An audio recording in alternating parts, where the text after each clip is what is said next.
Okay, so we left off with momentum. We talked about center mass. Now we need to talk about momentum. Okay, so linear momentum. We did talk about this briefly in 9th grade. Maybe you remember that. But momentum, we abbreviate with a P. It looks like a P, like so P. And it's mass times velocity. So you hear something's got a lot of momentum, like that football player has a lot of momentum. That probably means what about that football player? He's fat and he's fast. He's large and he's fast. That's right. Yes. So it's not just how fast he is, but it is also a combination of his mass. Now, vice versa, if there's a large football player but he wasn't moving, would he have a lot of momentum? No, he would have no momentum. Also, since if we took the derivative of this side, what is the derivative of velocity? Acceleration, which force is mass times acceleration. So we could also say the derivative of momentum is equal to force.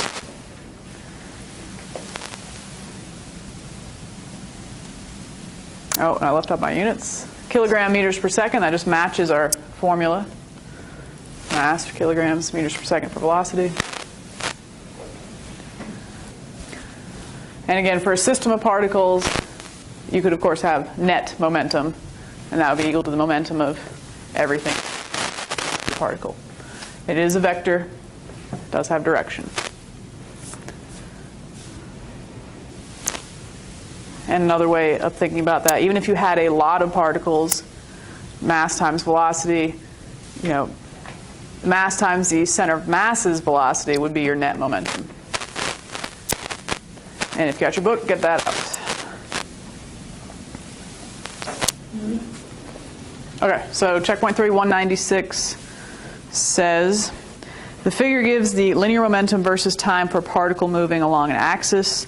A force directed along the axis acts on the particle. Rank the 4 regions indicated according to the magnitude of the force greatest first. So how do we get momentum, or how do we get force from a momentum graph? Derivative. So what does derivative mean on a graph? Slope. So Wes, which one would have the greatest magnitude? The greatest magnitude of force. Cap.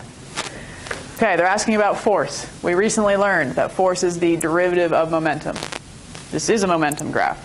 What is derivative on a graph?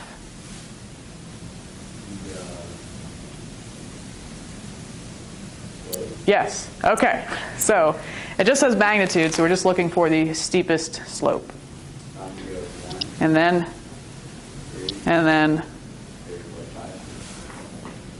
what did you say? 2 and 4 tied. Yeah, it's 2 and 4 tied. I thought you said 2, 4, and 5. All right, Connor, in which region is the particle slowing? 3, because we would assume that is our negative velocity, their negative slope, so slowing down. Okay. Momentum problem. Okay, we have a 0.7 kilogram mass is moving horizontally with a speed of 5 meters per second. When it strikes a vertical wall, the mass rebounds with a speed of 2 meters per second. What is the magnitude of the change in linear momentum of the mass? What does change in always mean? More specific. Okay. What else? It doesn't say like time rate of change, just change in. That's just like delta, right? Change in linear momentum. So it's just asking you for final minus initial.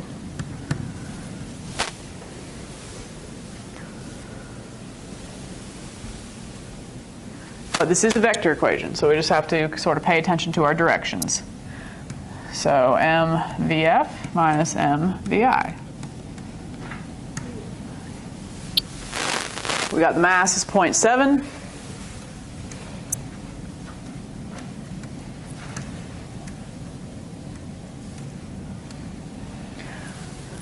But what is VF? More specific.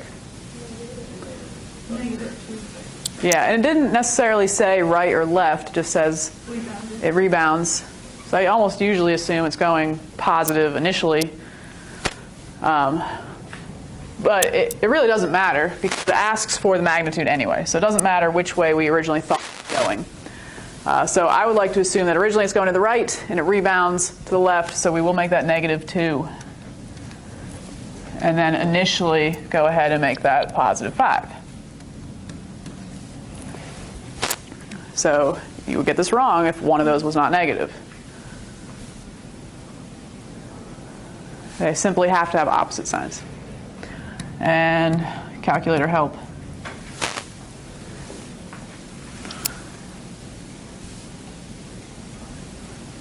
I could do that.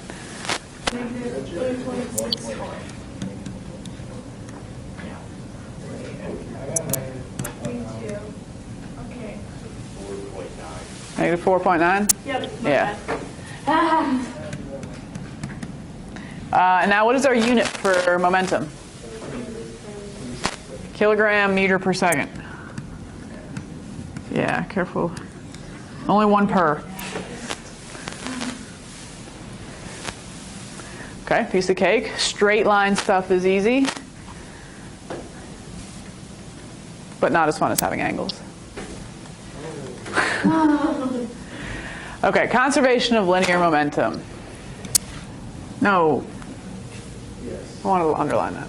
What was our last conservation law that we spent pretty much the last unit studying? Conservation of energy. Conservation of energy, of course, also very helpful. So sometimes my students are confused. When should I use conservation of momentum? When should I use conservation of energy? You cannot always just jump to conservation of energy. I know we like it. Seems easy. Vectors are kind of irrelevant. Scalars. But conservation of energy, of course, is true, but we can't usually keep track of what specific energy. Friction or heat. So when we have examples where something is colliding or something is exploding, there's always that little heat component that we are not aware of. So in cases like that, collisions, explosions, you can't use conservation of energy. Unless they maybe told you how much energy was lost due to heat. But in those cases, you don't want to use conservation of momentum. So of course, our initial momentum for a system is going to equal our final momentum, just like conservation of energy. We are assuming, though, there's no external force acting on the system, because that would obviously change the energies and momentum there. This was a typo I had the other day. Oh, and this is still a typo. The sum of all initial momenta is actually the plural of momentum, which we'll see in one of the checkpoints there. I just say that wrong a lot, so feel free to call me on that. But the sum of all the initial momenta would equal the sum of all the final momenta. That is the plural of momentum. Please forgive me. All right, so here's my skateboard. A student or a teacher is standing still on a skateboard.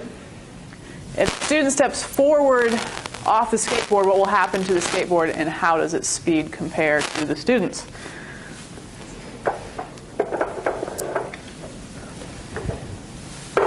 So here's our gigantic skateboard. What is the momentum of the system right now? 0. So what should be conserved? Nothing. Nothing should be conserved. 0 momentum should be conserved. So if I am to step one way, I have momentum now. I have mass, I have velocity, at least in the instant where I was stepping off of it. It has mass, it has velocity. So if we now both have momentum, how can I say the momentum is 0? They have to be equal and opposite, because these are vectors. So my momentum forward must be canceled by its momentum backwards. So now, really to answer this question, set myself up for this one, you have to say which weighs more, which one has more mass. No. Assuming I have more mass. In that instant where I'm jumping off the skateboard, which object will have more velocity, greater velocity, me or the skateboard? Good. If I have more mass, then big mass, little velocity is going to equal little mass, big velocity. And of course, it's going backwards to cancel out. What? No. You're using the wrong word. Big velocity. Okay. I didn't mean what conditions are true specifically for, well, I guess I didn't mean that, but how do I get at what I'm getting at? There you go. The external forces have to be zero. Which are they in this case? In reality? Oh, what's clear external force? Friction.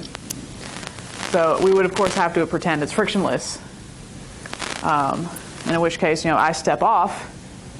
The floor is not going to stop me. I'm just going to slide on into the wall. Of course, that's pretty unlikely. But as soon as friction comes into play, it's not really true. So most of these examples will be frictionless. We need no external forces for this to be true. And what was the final total momentum of me and the skateboard? 0. Total was 0. We each had momentum, but they were opposite directions. All right, back to the book. 197. Okay. An initially stationary device lying on a frictionless floor explodes into 2 pieces, which then slide across the floor. One piece slides in the positive direction of an x-axis. All right, so what is the sum of the momenta, there you go, of the 2 pieces after the explosion? 0, because it was initially 0. Daniel, can the second piece move at an angle to the x-axis? No. And in fact, what direction would it have to move? What is the direction of the momentum of the second piece? Negative. Yeah, negative. It has to be exactly opposite. It has to cancel out. So now we're starting to consider angles. So this was sort of like our forces chapter where we did analyze directions, like the lefts have to equal the rights, the ups have to equal the downs. It's going to be sort of the same thing here. Momentum in the x direction should be conserved. Momentum in the y direction should be conserved. All right, 200. And Zach, you got this one. Suppose that the exploding coconut in the problem above is accelerating in the negative direction of y. Where's 914? I guess the one to the side. Say it is on a ramp that slants downward in that direction. Is linear momentum curved along the x-axis?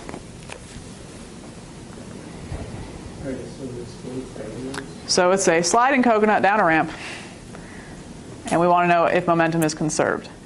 What was our condition, we just wrote it a second ago, for momentum to be conserved? There has to be no what? Okay, that was what we wrote for the example, but in general there has to be no external forces. So you just kind of ask yourself, are there external forces in these directions? Is momentum conserved along the x-axis? It said it exploded, didn't it? Mm-hmm. Down. So yeah, it's not conserved. It's exploding going down a ramp, and that's an external force. Which is the external force? The explosion or the going down the ramp? The ramp. Specifically the force due to what? Gravity. Okay, so that is an external force. But gravity acts in what direction? Down. Yeah, y. So as far as we know, it is conserved in the x direction, but not in the y. Does that make sense? Yeah. Okay. So did it say straight down ramp? Was it in the negative y direction? I guess it didn't have to be straight. Yeah, it wouldn't be. It's kind of a random example, but there would still be an x component to the motion and a y component.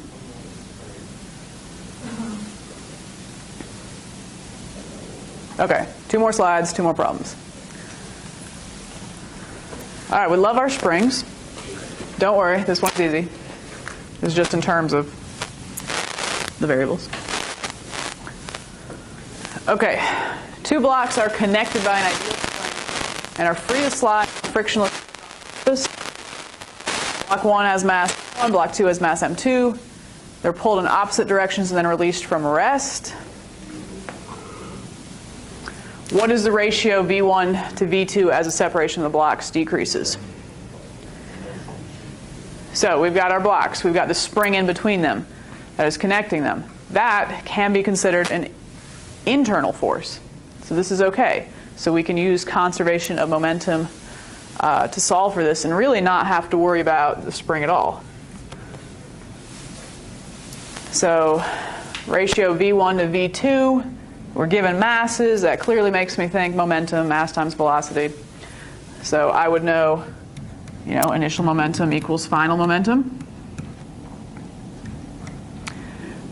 What is the initial momentum?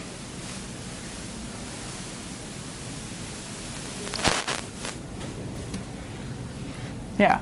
Neither object is initially moving, so the initial momentum is 0. Now, after they're let go, they're, of course, both going to move. And so we need to consider their momenta separately. So we've got m1, and its velocity is what?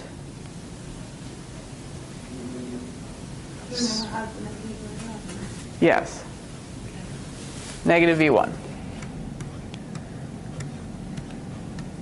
Okay, and then I would just really keep adding in however many particles I needed to. It's always going to be mass times velocity for any particle.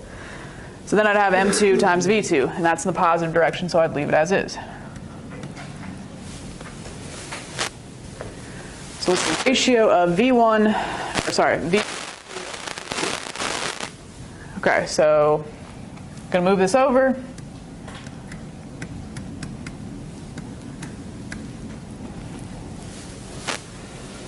Wouldn't it be negative M1? Yeah, negative M1. I had the negative. Yeah, and then when you add it to the other side, the negative's gone. Yeah, I'm moving it over here. Well, you timed it for variables. No. So it's technically negative in V. Oh, okay. Oh, this is the negative sign I'm getting rid of. Yeah, I'm right. Okay, sorry. This is the negative sign I'm getting rid of. Okay. Okay, so I want V1 to V2, so I'm going to divide V2 to the other side, and then I'll get the M1 over the other side as well.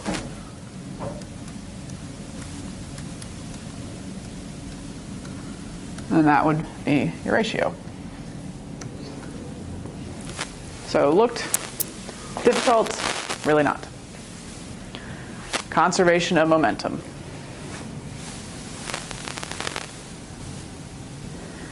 And when we did conservation of energy, occasionally we talked about 2 particles, but it was almost always one object we were talking about. We were talking about its, one potential energy, its one kinetic energy. But here you've got to really have multiple objects where you'll have to write in the momentum for each of them. All right, and last but not least, a 2-dimensional problem. And it's the exploding coconut. Or in this case, firecracker? No. Firecracker is placed inside a coconut, as you would, of total mass m, and it's initially at rest. So that makes our frictionless floor. It blows into 3 pieces and sends them sliding across an overhead view.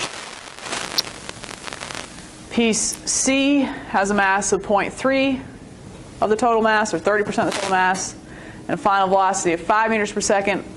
What is the final speed of piece B with a mass of 20% of the total mass, 0.2 m?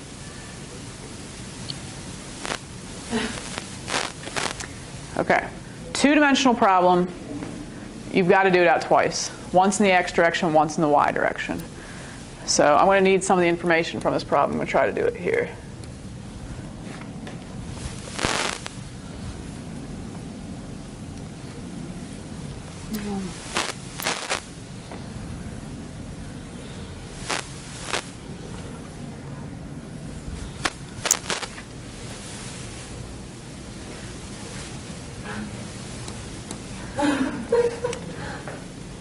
Is that bothering anybody? Missing piece. Okay, now you can set up your x and y axis wherever you want. I would think that making VB straight down makes sense. And we have angles based off of that, so that should be all right. Why is there, even in my direction, if it's on the floor and they slide across the floor? Okay. Like the third piece can go into the ground. So x and z? I guess. I don't know. I was just. Yeah. We can put x and y wherever we want. Yeah. You can call it x and z, if that makes you feel better. If you want to call y up. Okay, so we're going to use our x and z axis.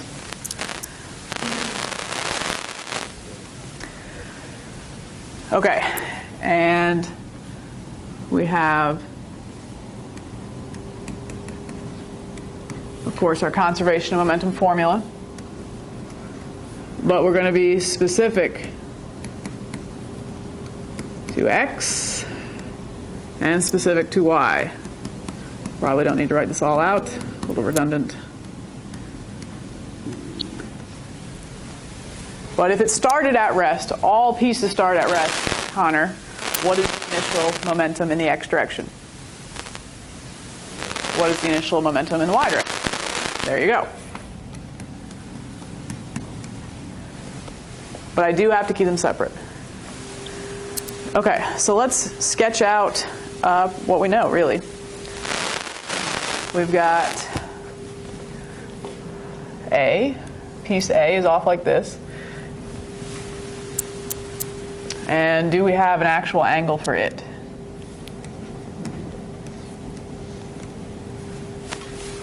Here's piece A.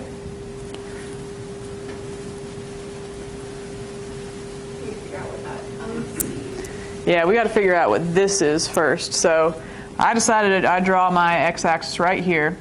This whole angle is 130, but of course this little chunk is 90. So what is the angle to V, or to C?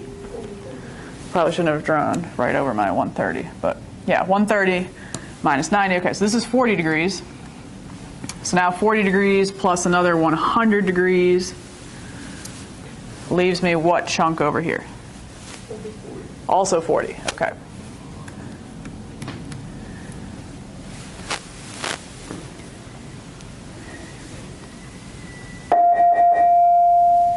And what do I know about piece A? Do I know anything? Do I know its mass? Is it half a mass? 30% and 20%, so that means final heat piece have to be 50. Very good. Okay, so the other pieces were 30 and 20% of the total mass, 50% of the total mass, and this vector triangle I'm drawing is going to be for momentum, not just velocity, so I'm going to put the m in there too. So it's 0.5 m, and we know anything about its velocity? Nope. Call it, all right, VA.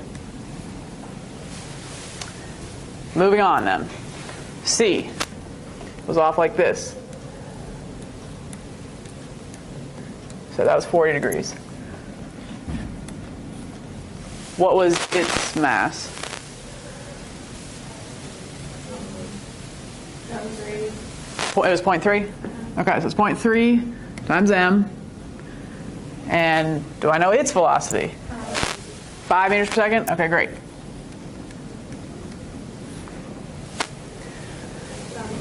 So yeah, so since I do know that hypotenuse, let's go ahead and find our components of C's momentum.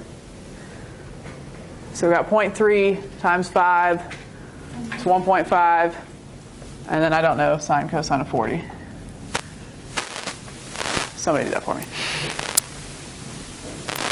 1.5 times, what was sine? 0.964. And what is cosine? 1.15. Okay, and keep the m there. Again, these are vector drawings of the momentum, not just velocity. All right, last we have B, which was straight down. And we knew, what about its mass? There's 0.3, no, it's 0.2, right? Okay, so it's 0.2 of the mass, and its velocity was hopefully told to us. Or Question. that's the actual question.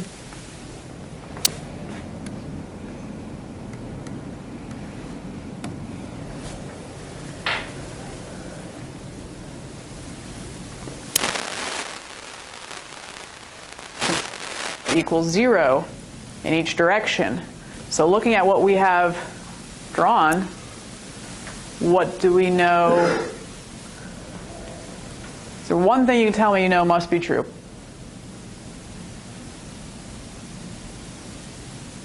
One and a half to x plus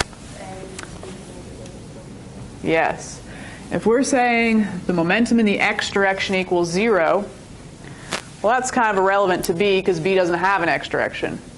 But C is going off to the right, so to cancel that, A is going off to the left. So it must be exactly the same.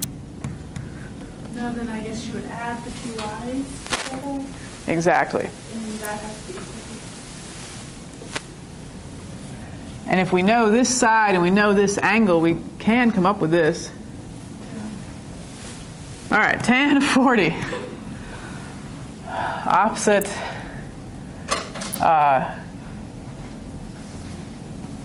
I don't know. Go with a question mark. Over 1.15 m.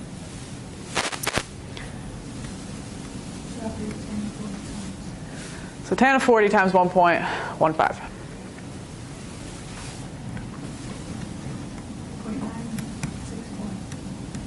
So I thought, I'm like, it's the same angle, so it shouldn't be the same thing. No, the y's do not. Okay. Well, yes now because the x is equal and the angle's equal. Okay. Yes, perhaps we should have seen that. But not necessarily, like if there was another component that had another x dimension, then we wouldn't necessarily say they'd be the same. But anyway, so we have both vertical components, which apparently are the same. So how do I get my final answer of what the velocity of B straight down is? I've just found pieces of my triangles. Again, these are momentum triangles. Good.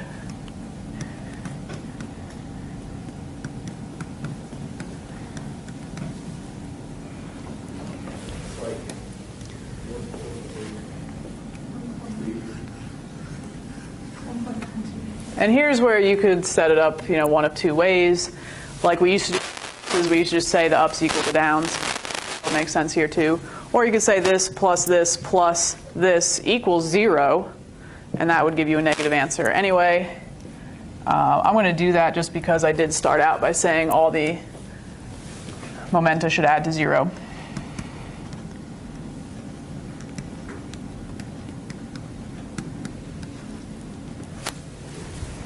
And of course, we don't need to know what m is after all that. So yeah, add 0.964 together with 0.964. Move it to the other side so it's negative. Divide by 0.2. Velocity of B is, and it should be negative because it's down, but negative what? Oh, because we're divided by 2. Okay. Yeah.